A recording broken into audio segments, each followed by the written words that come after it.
Hello friends, आज हम आपके लिए लेकर आए हैं बीपीएससी टीआरई 4.0 के लिए एक इम्पॉर्टेंट चैप्टर जिसका नाम है एल्गोरिदम्स। ओके, आज इस वीडियो में हम लोग एल्गोरिदम से रिलेटेड जो इम्पोर्टेंट यूनिट है जो हमारे बीपीएससी टीआरई 4.0 के लिए एग्जाम में काफी इम्पोर्टेंट है, उनके बारे में हम लोग चर्चा करेंगे। और उस यूनिट के इम्पोर्टेंट जो भी हमारे सिलेबस है, जो टॉपिक्स है, जैसे कि हमारा एल्गोरिथम्स एनालिसिस हो गया, टाइम स्पेस ट्रेड ऑफ्स हो गया, इसी तरीके से बाकी जितने भी सारे हैं उन तमाम के तमाम चीजों को हम लोग डिस्कस करेंगे और समझने का कोशिश करेंगे।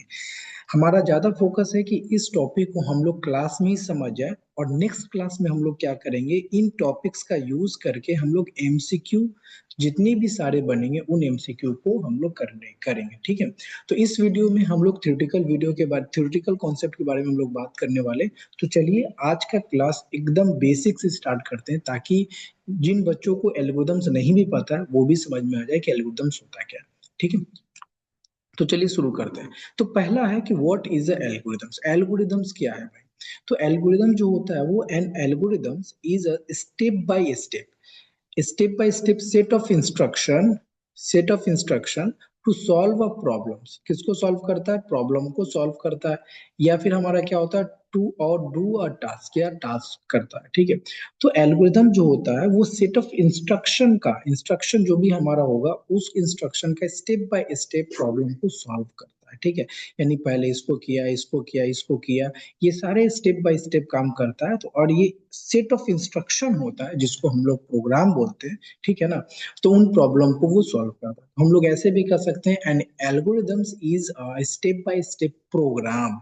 यहाँ पे हम लोग प्रोग्राम के बारे में भी बात कर सकते हैं। ठीक है, टू सॉल्व अ प्रॉब्लम्स और डू अ टास्क। ठीक है, सिंपल सी बात है। हम लोग इसके इतना ज्यादा इसके बारे में मत सोचिए। ठीक है, अब हम लोग आगे आते हैं। आगे में क्या, देखिए एग्जाम्पल के थ्रू इसमें समझाया गया कि सबसे पहले क्या बोल रहा है आपको कि take a number, first number आपको लेना है। Take a first number, take a second number, add them together. ठीक है, जो भी हमारा, अगर मान लेते कि ए वेरिएबल था, बी वेरिएबल था, दोनों हमने अलग अलग वैल्यू लिए, दोनों को ऐड कर दिए और उसको किस में हम लोग कर दिए, सी में स्टोर कर दें, उसी को रिजल्ट को शो करें। That is called an algorithms. Okay, तो ये हमारा क्या था, एल्गोरिदम्स था। ये जो हमारा देख रहे हैं, एक दो तीन चार स्टेप यहाँ पे देख रहे हैं ना, यही हमारा सेट ऑफ इंस्ट्रक्शन। ये क्या है, ये सब का सब ये सेट ऑफ इंस्ट्रक्शन कहलाएगा। ठीक है, और ये प्रॉब्लम को सॉल्व कर रहे हैं। किस तरह का प्रॉब्लम को सॉल्व कर रहे हैं? हमारा प्रॉब्लम है कि भाई आप हमको जो एक रिजल्ट दीजिए दो नंबर का ऐड करके। तो ये एक प्रॉब्लम था, इसको सॉल्व करके हमको दे रहा है। ये एक टास्क था, हमको ये सॉल्व करके दे रहा है। That is called the algorithms. Okay, चलिए अब हम लोग आगे चलते हैं। आगे आगे क्या है, तो सिलेबस का जो पहला टॉपिक है वो है एल्गोरिदम्स एनालिसिस। क्या होता है?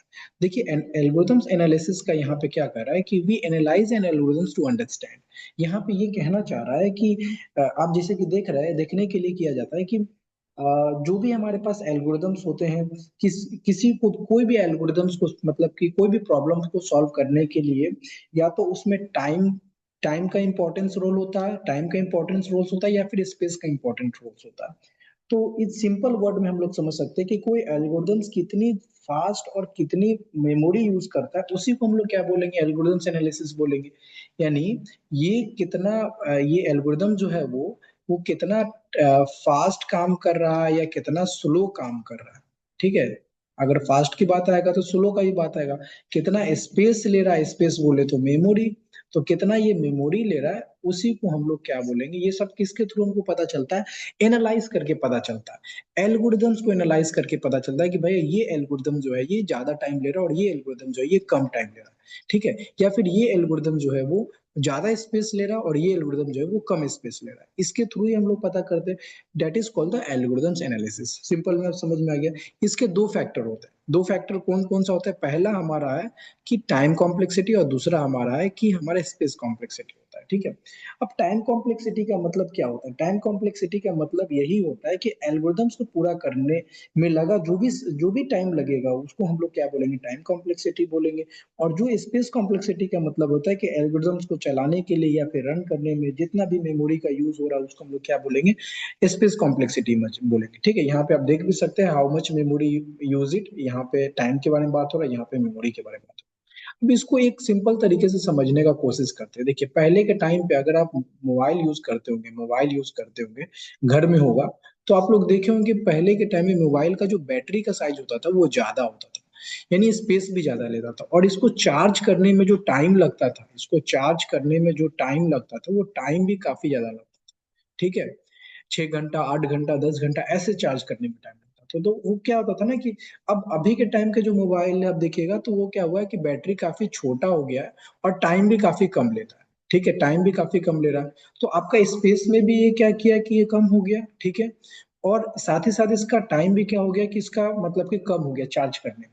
तो हमारे लिए क्या हो गया बेनिफिट, मतलब कि बेनिफिट हो गया कि भाई टाइम भी हमको कोई भी मोबाइल को चार्ज करने में 30 मिनट्स, 45 मिनट्स, 1 आवर इनफ है। इसके अलावा जो हमारा स्पेस भी इसका मतलब एक पहले का लाइट वेट हो गया ये मोबाइल। तो डेट इज कॉल्ड, हम समझ सकते हैं कि एग्जांपल हमारे पास ये भी है कि मोबाइल का एग्जांपल के थ्रू हम आपको समझाने का ट्राई ट्राई किए। ठीक, नेक्स्ट टॉपिक की तरफ हम लोग चलते हैं। ठीक है, नेक्स्ट टॉपिक की तरफ हम लोग चलते हैं। अच्छा, एक चीज यहाँ पे और याद रखिएगा, नोट में याद रखिएगा, हम आपको बोल दे रहे हैं। ठीक है, नोट में याद रखिएगा वो क्या है कि an algorithms that check each elements on one by one. अगर एल्गोरिथम जो है कोई भी एलिमेंट है, ठीक है, मान लेते हैं 1 2 3 4 समथिंग लाइक दैट, ऐसा कुछ है हमारे पास, नंबर सीरीज है, तो उसको चेक करने में यानी एन नंबर हमारे पास है, ठीक है ना, उसको चेक करने में जो टाइम लगेगा वो बिग ऑफ एन लगेगा, बिग ऑफ एन टाइम लगेगा। अभी इसके बारे में हम लोग चर्चा करेंगे, ये क्या होता है बिग ऑफ एन, ये सब चीजों के बारे में हम लोग आगे चल के चर्चा करेंगे। फिलहाल अभी नेक्स्ट टॉपिक में चलते हैं हम लोग। नेक्स्ट टॉपिक हमारा क्या है, time space trade off. Time space trade off क्या होता है, तो देखिए कभी कभी हम टाइम बचाने के लिए ज्यादा स्पेस यूज करते हैं, या फिर स्पेस बचाने के लिए हम लोग क्या यूज करेंगे, टाइम का यूज करते हैं। तो वही यही चीज, ये भी वही चीज बोला गया, some times we use the extra memory space to save time, यानी जब हमको टाइम को सेव करने के लिए हम लोग एक्स्ट्रा मेमोरी का यूज करते हैं, और कभी कभी क्या करते हैं कि जब हम लोग मेमोरी को सेव करने के लिए एक्स्ट्रा टाइम का यूज करते हैं। अब इसका एक एग्जांपल हम लोग समझ लेते हैं कि कैसे। अगर हम लुकअप टेबल की बात करें, अगर हम किसकी बात करें, लुकअप टेबल। लुकअप टेबल क्या होता है, हमारा लुकअप टेबल जो हो जाएगा हमारा कैसे, जो मेमोरी जो होता है वो लुकअप टेबल। ठीक है, तो अगर हम लुकअप टेबल की बात करें, जैसे कि कैसे हो गया, तो कैसे बनाते हैं तो टाइम फास्ट होता है। तो क्या होगा जब हम कैसे बनाएंगे तो क्या होगा हमारा, देखिए यहाँ पे लिखा हुआ टाइम क्या होगा, फास्ट होगा यानी तेज होगा, लेकिन जो मेमोरी होगा वो ज्यादा लगती है। तो फास्ट तो होगा, जल्दी हो जाएगा टाइम, यानी कि कम लगेगा, फास्ट हो रहा है मतलब कि कम लगेगा टाइम, लेकिन यहाँ पे क्या होगा कि मेमोरी एक एक्स्ट्रा मेमोरी जो भी आपका लग रहा है वो कैसे मेमोरी यहाँ पे लग रहा है। ठीक है, उसी तरीके से सेकंड एग्जांपल में कैलकुलेटिंग वैल्यूज एवरी टाइम, जब आप बार बार कैलकुलेट कर रहे हैं तो स्पेस तो वहां पे क्या हो रहा है, हमारा हमारा जो स्पेस तो कम हो रहा है, स्पेस हमारा कम हो रहा है, और स्पेस कम होने का टाइम क्या लग रहा है, हमारा हमारा टाइम ज्यादा लग रहा है। ठीक है, तो that is called time space trade off के बारे में समझिए कि ये बेसिकली क्या है, ये सिंपल में समझिए, बेसिकली ये है कि जब हमको टाइम को सेव करना होता है तो मेमोरी एक्स्ट्रा लेते हैं हम लोग, और जब मेमोरी को सेव करना होता है तो टाइम एक्स्ट्रा लेते हैं, यानी time space trade off, simple में समझ में आएगा। ठीक है, अब इससे रिलेटेड जो भी क्वेश्चंस होंगे आपको समझ में आएगा, आपसे कराएंगे भी इससे क्या क्या होता है। अब नेक्स्ट टॉपिक हमारा क्या है, नेक्स्ट टॉपिक है एन, यानी कि असिम्पटो असिम्पटोटिक नोटेशन हमारा है। ठीक है ना, अब इसमें क्या होता है, अब इसको हम लोग समझते हैं, ये बहुत ही इंपॉर्टेंट चीज है। एक तरह का ये समझ लीजिए सिंबल है, या फिर जो आप समझिए एल्गोरिदम्स को, परफॉर्मेंस को रिप्रेजेंट करता है, और इनपुट साइज बहुत बड़ा हो। अब क्या होता है ना कि देखिए यहाँ पे भी लिखा हुआ कि show the performance size input size, यानी कि एन, अगर एन साइज का है, इनपुट साइज है, तो उसको क्या करेगा, बिकम्स द वेरी लार्ज, तो उसको शो करता है। ठीक है, परफॉर्मेंस को शो करता है। अब जिसे मान लेते हैं इसका तीन हमारा टाइप हो गया, तीन फैक्टर हो गया। कौन कौन सा हमारा फैक्टर हो गया, बिग ऑफ ओ हो गया, बिग ऑफ ओमेगा हो गया, बिग ऑफ थीटा हो गया। अब बिग ऑफ ओ क्या होता है, तो बिग ऑफ ओ को एक यहाँ से एमसीक्यू बन सकता है, एक क्वेश्चन बन सकता है, who is the upper bound. अब आपसे ये पूछ सकता है अपर बाउंड कौन होता है, तो बिग ऑफ ओ हमारा अपर बाउंड होता है। इसी को हम लोग वर्स्ट केस परफॉर्मेंस बोलते हैं, इसको भी हम लोग क्या कहते हैं, वर्स्ट केस परफॉर्मेंस बोलते हैं। ठीक है, यानी आप इसका समझ लीजिए कि एग्जांपल में big of n square means time will not be exceed n square for large n. अब यहाँ पे है कि ज्यादा से ज्यादा ये टाइम लेगा, तो बिग ऑफ एन स्क्वायर का टाइम लेगा, इससे ज्यादा वो टाइम नहीं ले सकता। यदि सबसे खराब से खराब जो रिजल्ट हमारा होगा उसमें जो टाइम लेगा वो बिग ऑफ एन स्क्वायर लेगा, ये हमारा वर्स्ट केस हो गया। मैक्सिमम दिखाता है ये चीजों को। बिग ऑफ ओमेगा जो होता है वो लोअर बाउंड होता है। ठीक है ना, अब इसको क्या होता है कि ये हमारा कम से कम टाइम लेता है, ये हमारा क्या होता है, कम से कम टाइम लेता है, एकदम जैसे कि मान लीजिए कोई एक एरे आप लिख दिए, ठीक है ना, एरे हमारा 2 4 8 10 12 है ऐसे करके, ठीक है। और हमको जो है ना 2 को फाइंड करना है, तो 2 पहले ही मिल गया, तो इसका बिग ऑफ क्या हो जाएगा, 1 हो जाएगा। तो ये हमारा क्या हो जाएगा, बेस्ट केस हो जाएगा, ठीक है ना। ये हमारा क्या हो जाएगा, बेस्ट केस हो जाएगा। और बेस्ट केस को हम लोग क्या कहते हैं, हम लोग लोअर बाउंड बोलते हैं। क्या बोलते हैं, लोअर बाउंड बोलते हैं, ठीक है ना, यहाँ पे। और इसको हम लोग क्या बोलते हैं, बिग ओमेगा बोलते हैं। और ओमेगा को हम लोग कैसे रिप्रेजेंट करते हैं, फिजिक्स में जो ओम हम लोग पढ़े थे उसी के जैसा इसको रिप्रेजेंट करते हैं, ठीक है। तो बिग ऑफ ये हमारा क्या हो गया, ये बिग ओमेगा के बारे में हम लोग चर्चा की, ठीक है। इसमें कम से कम टाइम लगता है, ठीक है। और बिग थीटा के बारे में हम लोग चर्चा करते हैं। इसको हम लोग एग्जैक्ट बाउंड भी बोलते हैं, इसको हम लोग क्या बोलते हैं, एग्जैक्ट बाउंड भी बोलते हैं। और या फिर इसको हम लोग बोलते हैं टाइट बाउंड भी बोलते हैं। इसको दो नाम इसको होता है, एग्जैक्ट बाउंड या फिर इसको हम लोग बोल सकते हैं टाइट बाउंड, ठीक है, टाइट बाउंड बोलेंगे। ये बोथ ऊपर and the lower are the same, यानी कि क्या होता है ना कि ऊपर और लोअर सेम होता है, लेकिन ये एवरेज केसेस में आता है। यानी कि ये जितना टाइम ले रहा है और ये जितना टाइम, ये दोनों के बीच में आएगा। ज्यादा से ज्यादा टाइम ये हमारा बिग ऑफ एन ले रहा है और कम से कम ये टाइम ले रहा है, तो ये दोनों बिग में बीच में है। जैसे कि इसका एग्जांपल में थीटा इन लॉग एन, ये क्या होता है ना, means time is always around in log n, यानी इसी टाइम के अराउंड में होगा। इससे ज्यादा तो कभी नहीं जाएगा और इससे कम बिल्कुल नहीं है, तो ये एवरेज, इसीलिए इसको हम लोग बोलते हैं एवरेज केसेस बोलते हैं, ठीक है। चलिए अब नेक्स्ट हमारा, अब इसको एक एग्जांपल के थोड़ा समझना चाहे तो वो भी हम लोग समझा सकते हैं। लेकिन आई होप कि आपको समझ में आ गया होगा, ठीक है। और लास्ट में हम लोग इसके एग्जांपल में देख लिया जाए। नेक्स्ट हमारा जो टॉपिक है वो है कंडीशनल कंडीशनल असिम्प्टोटिक नोटेशंस क्या होता है। अब देखिए क्या है कि when time complexity depends on the condition. अब क्या होता है कि जब हमारा टाइम कॉम्प्लेक्सिटी होता है, अभी तक हमने कंडीशंस के बारे में नहीं पढ़ा, ठीक है ना।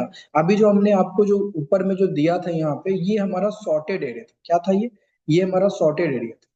क्या था ये, सॉर्टेड एरे था, सॉर्टेड एरे था, ठीक है। यानी कि आपका बढ़ते क्रम में जा रहा था, 2 के बाद 4, 4 के बाद 8, 8 के बाद 10, तो ये बढ़ते हुए जा रहा था, सॉर्टेड है, ठीक है ना। तो यहाँ पे ये क्या बोला, कंडीशनल कंडीशनल टाइम कॉम्प्लेक्सिटी में क्या बोलता है कि ये डिपेंड करता है कंडीशन पे। किस पे डिपेंड करता है, कंडीशन पे। कंडीशन कितना तरह का, इसमें दो तरह का ही कंडीशन पे यहाँ पे डिपेंड करेगा।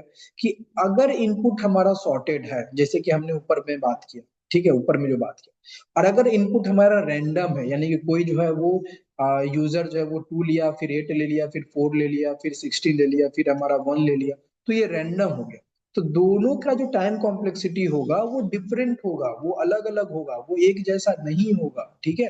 तो वो ये कह रहा था। अब इसमें क्या हम लोग समझेंगे कि अब थोड़ा और इसको बेसिक्स में समझने का कोशिश करते हैं। इसका जिसे कि हमारा कंडीशनल असिम्प्टोटिक नोटेशन है, इसका मतलब है कि हम एल्गोरिथम्स की कॉम्प्लेक्सिटी बताते हैं लेकिन कुछ कंडीशन के साथ।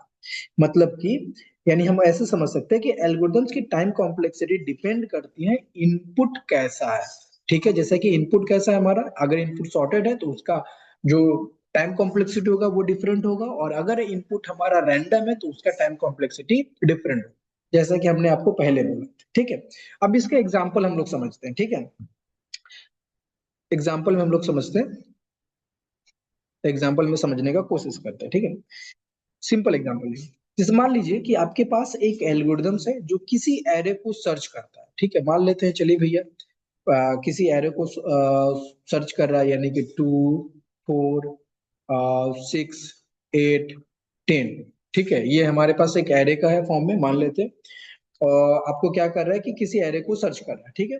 अगर एरे सॉर्टेड है, अब देखिए जैसे कि ये तो लग रहा है भैया कि ये सॉर्टेड है, एक अनसॉर्टेड भी लिख दे रहा है।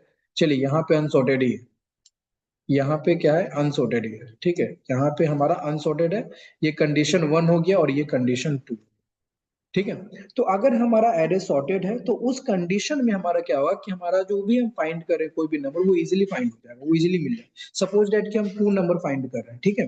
तो 2 हमारा फर्स्ट नंबर पे यहाँ पे मिल जाएगा, ठीक है। इसका इंडेक्स भी हम लिख दे रहे हैं, 2 3 4, यहाँ पे इंडेक्स होगा। और इसका इंडेक्स हो जाएगा 0 1 2 3 4 5, ठीक है। इसका इंडेक्स ये हो गया, ठीक है। अब अगर हमको 2 फाइंड करना है तो इंडेक्स नंबर 0 पे हमको फाइंड हो जाएगा 2, ठीक है, इजी हमको मिल जाएगा। तो इसका टाइम कॉम्प्लेक्सिटी क्या हो जाएगा, बिग ऑफ 1 हो जाएगा, ठीक है। यानी बेस्ट केस में हमको मिल गया। और अगर हमें 4, अगर हमें 10 फाइंड करना है तो इसका टाइम कॉम्प्लेक्सिटी क्या होगा, इसका टाइम कॉम्प्लेक्सिटी हमारा बिग ऑफ n होगा। तो जो वर्स्ट केस होगा सॉर्टेड में, वो हमारा ज्यादा से ज्यादा क्या हो सकता है, बिग ऑफ एन होगा। तो वो यहीं पे यही बता रहा है कि अगर एरे सॉर्टेड है तो उसका एल्गोरिदम मतलब कि फास्ट काम करेगा। ठीक है, उस कंडीशन में हमारा जो टाइम कॉम्प्लेक्सिटी होगा बिग ऑफ एन लगेगा।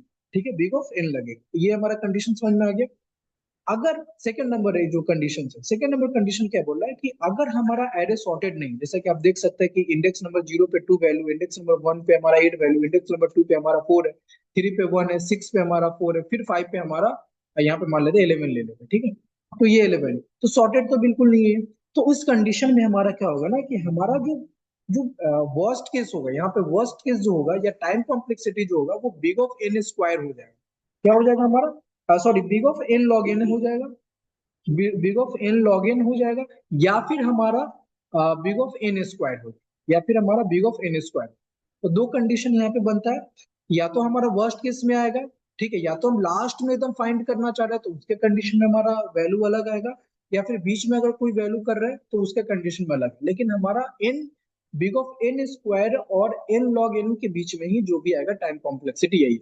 ठीक है, तो ये दो कंडीशन था, दोनों कंडीशन हम लोग को समझा दी। फिर से एक बार समझ लेते हैं कि जब हमारा कंडीशनल असिम्प्टोटिक नोटेशन के बारे में बात किया जाएगा तो इसका जो टाइम कॉम्प्लेक्सिटी होता है वो दो चीजों पे डिपेंड करता है कि अगर हमारा इनपुट सॉर्टेड है उसका टाइम कॉम्प्लेक्सिटी क्या होगा। तो जो हमारा बिग ऑफ एन होगा, ठीक है ना, मैक्सिमम हम बता बिग ऑफ एन होगा। और अगर हमारा इन रैंडम जो है वो मतलब कि सॉर्टेड नहीं है तो वो बिग ऑफ एन स्क्वायर होगा, या फिर हमारा एन लॉग एन हो। ठीक है, तो ये हमारा हो गया इसका कंडीशन। ठीक है, नेक्स्ट नेक्स्ट में हम लोग चलते हैं। नेक्स्ट में हमारा क्या है कि रिमूविंग कंडीशंस क्या होता है। Removing condition from the conditional asymptotics notation notation के बारे में हम लोग बात करें। यहाँ पे क्या बोला, if there are the multiple condition we generally take the tightest upper bound without condition. अब इसका क्या मतलब है, इसका मतलब ये है कि इसका मतलब ये है कि हम कंडीशंस को हटाकर एक ऐसा नोटेशन लिखते हैं जो कभी सभी प्रकार के इनपुट के लिए काम करता है। जितने भी सारे इनपुट हो गए, चाहे वो रैंडम हो, सॉर्टेड हो। यहाँ पे क्या था, कंडीशनल में क्या था कि रैंडम सॉर्टेड दो कंडीशन था, लेकिन हम चाहते हैं कि नहीं, हम कंडीशनल यूज नहीं करें, हम कंडीशन यूज ना करें, हम एक ऐसा ही फॉर्मूला बना ले कि वो दोनों पे काम चले। तो उसके लिए हम लोग क्या करते हैं कि रिमूविंग द कंडीशन, कंडीशन को रिमूव करो और उसके हिसाब से हम एक कंडीशन, उसके हिसाब से हम लोग क्या करेंगे, एक नियम बनाएंगे, रूल बनाएंगे, और उस हिसाब से हम लोग काम करेंगे। ठीक है, तो उसको हम लोग क्या बोलेंगे, removing condition from the conditional asymptotic notation बोलेंगे उसको। ठीक है, फिर से एक बार समझते हैं इसका मतलब क्या था। इसका मतलब यह है कि ऐसा नोटेशन लिखते हैं जो सभी प्रकार के इनपुट के लिए काम करते हैं। जैसे कि वर्स्ट केस, अब सभी प्रकार के लिए तब काम करेगा, यानी कि हमको अगर इनपुट फाइंड करना है, टू फाइंड करना है, तो ये हमारा बेस्ट केस में हो जाएगा। लेकिन हमको 10 फाइंड करना है तो बिग ऑफ एन हो जाएगा, तो वर्स्ट केस इसके क्या हो जाएगा, बिग ऑफ एन हो जाएगा। तो इस तरह से हमारा जो है सभी प्रकार के लिए काम करेगा। यानी कि बिग ऑफ एन तब होगा जब सॉर्टेड होगा, बिग ऑफ एन स्क्वायर तब होगा जब रैंडम हो। ठीक है ना, तो ये हमारा था रिमूविंग द इसके बारे में। अब इसको कुछ एग्जांपल के थ्रू हम लोग समझ जाते हैं कि मान लेते हैं कि आपका कल एग्जाम 9 बजे, मान लेते हैं आपका कल एग्जाम 9 AM पे है पटना में। ठीक है, और आप रह रहे हैं हाजीपुर, आप कहाँ रह रहे हैं, हाजीपुर में रह रहे हैं। तो आपके पास एक बेस्ट जो जो बेस्ट टाइम कॉम्प्लेक्सिटी है, यानी कि बेस्ट केस जो आपके पास है वो एक है, आपको जो है 7 बजे या 8 बजे आप उठिए बाइक से और बाइक लेके जाइए, आप अपने सेंटर में 40 से 45 मिनट्स पे आप पहुंच जाइएगा, तो आपका टाइम यहाँ पे सेव। ठीक है, तो आपका अपना पर्सनल जो भी है उसका यूज कर। दूसरा क्या आपके पास कि आप जो है पब्लिक जो सर्विस है, पब्लिक जो आपका ट्रांसपोर्ट है उसका यूज कीजिए, तो उसके लेके आपका जो टाइम तो ज्यादा लगेगा लेकिन आपका जो कॉस्ट होगा वो थोड़ा कम हो जाएगा। ठीक है, तो वो आपका क्या होगा कि पब्लिक वाला ट्रांसपोर्ट में यूज कर रहे हैं आप, तो उसके लेके इसका कुछ रोड मैप होगा, कैसे कि आपको जाना पड़ेगा अनजानपुर, अनजानपुर से आप बस पकड़िएगा, फिर उसके बाद आप जाइएगा गांधी मैदान से उतरिएगा, फिर गांधी मैदान से फिर ऑटो पकड़ के आप अपने स्टेशन, अपने अपने एग्जामिनेशन सेंटर तक जाइएगा। तो ये इतने सारे प्रोसेस में आप जा रहे हैं। तो इसका वर्स्ट केस हो गया कि ज्यादा से ज्यादा हमको टाइम कितना लग सकता है, तो ज्यादा से ज्यादा हमको सेंटर पे जाने में 2 आवर्स लग सकता है। बेस्ट केस क्या है कि अगर हम बाइक यूज करेंगे तो कम से कम कितना, मतलब कि बाइक में क्या टाइम लग सकता है, तो भैया कम से कम हम बाइक 40 से 45 मिनट्स हमारा हो सकता है। तो यही हमारा था कंडीशनल, या फिर बेस्ट केस में समझिए एग्जांपल, या रिमूविंग में समझिए, तो वही चीजें हमारा ही। ठीक है, अब नेक्स्ट हम लोग बात करते हैं removing of big O, remove properties of the big O edge. ठीक है, ये क्या होता है, तो प्रॉपर्टीज के लेके हम लोग कुछ समझते हैं, तो इसके बहुत सारे प्रॉपर्टीज है। उनमें से पहला ये बोल रहा है वी कैन इग्नोर कांस्टेंट। जैसे कि अगर मान लीजिए big of H n square लिखा है, या फिर इसके जगह पे हमारा कोई बिग ऑफ 10 n स्क्वायर है, या फिर हमारा 10 log n है, n log n है, तो इस कंडीशन में हमारा जितने भी कांस्टेंट इसमें यानी 5 10, ये सारे के सारे इसका कोई वैल्यू नहीं है, कोई इंपॉर्टेंस इसमें नहीं है। इसको हम लोग डायरेक्ट लिखेंगे एन स्क्वायर, और इसको डायरेक्ट हम लोग लिखेंगे n log n। ठीक है, यानी कि आपको वैल्यू का जो भी आपका कांस्टेंट कांस्टेंट होगा उसको इग्नोर कर। सेकेंड प्रॉपर्टीज बोलता है we can ignore the lower order terms. Lower order terms का मतलब क्या होता है कि मान लेते हैं कि हमारे पास दो फंक्शन, एक फंक्शन हमारा है f n, f n is equal to में हमारा बिग ऑफ एन स्क्वायर, और एक हमारा फंक्शन है जीएन मान लेते हैं, जीएन इज इक्वल टू में हमारा बिग ऑफ एन। तो दोनों का जो हम लोग मैक्स निकालेंगे, मैक्स जो दोनों का जो मैक्स होगा वही हमारा क्या होगा, ये होगा हमारा क्या होता है टाइम कॉम्प्लेक्सिटी होगा। ठीक है, तो दोनों का जो मैक्स निकलेगा वो एन ए स्क्वायर होगा, बिग ऑफ एन स्क्वायर। ठीक है, यही चीज बोला, इग्नोर करना, लोअर को इग्नोर करना मतलब मैक्सिमम फाइंड करना है।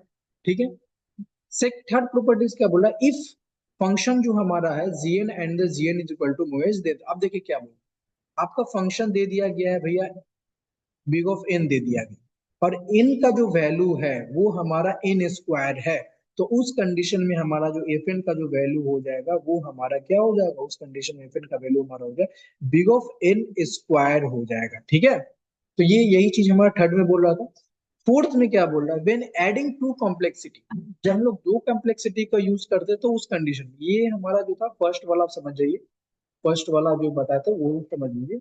और इसमें आपको और एक चीज इसमें और ऐड कर सकते हैं, ट्रांजेटिव ऐड कर सकते थे। ठीक है, ट्रांजेटिव में क्या होता है कि इसी को नहीं, ट्रांजेटिव इसी को ही बोलते हैं।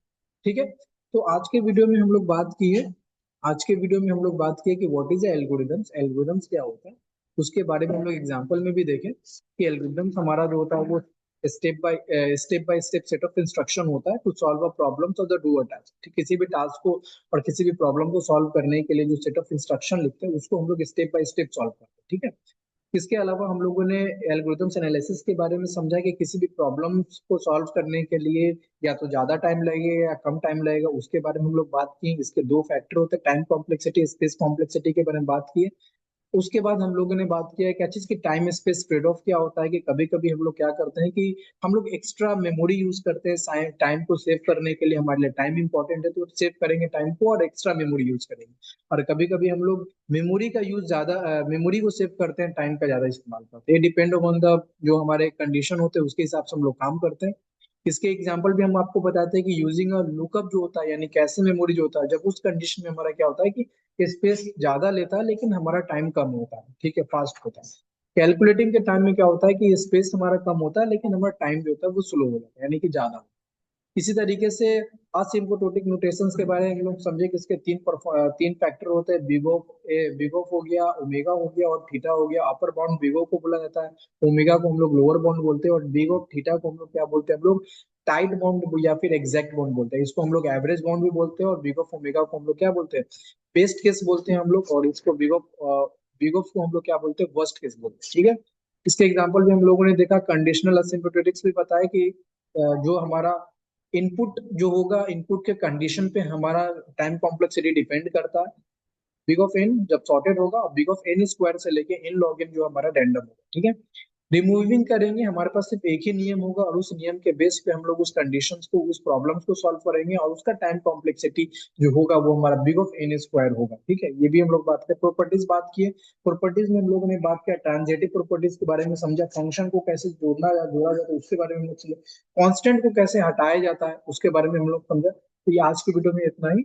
नेक्स्ट वीडियो में हम आपको लेके आएंगे इन 6 टॉपिक्स से रिलेटेड जितने भी सारे एमसीक्यू हैं, उन एमसीक्यू के बारे में नेक्स्ट वीडियो में हम लोग चर्चा करें। Thank you so much for watching.